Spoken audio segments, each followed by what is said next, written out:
તો અમદાવાદમાં યોજાનારા કોંગ્રેસના રાષ્ટ્રીય અધિવેશનની જે કામગીરી છે એને આખરી ઓપ આપવામાં આવી રહ્યો છે।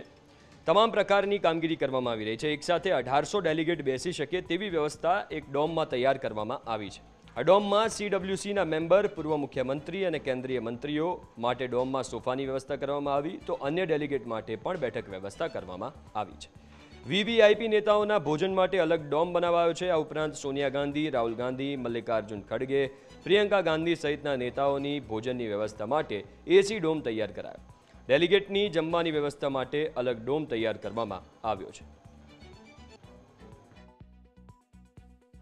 9 એપ્રિલે સાબરમતી રિવરફ્રન્ટ ખાતે યોજાનાર કોંગ્રેસના અધિવેશનને લઈને તમામ તૈયારીઓ છે તે પૂર્ણ કરી દેવામાં આવી છે। તમે જોઈ રહ્યા છો કે અધિવેશનમાં જે વીવીઆઈપી નેતાઓ હાજર રહે છે તેમના માટે ભોજનની વિશેષ વ્યવસ્થા છે તે કરવામાં આવી છે।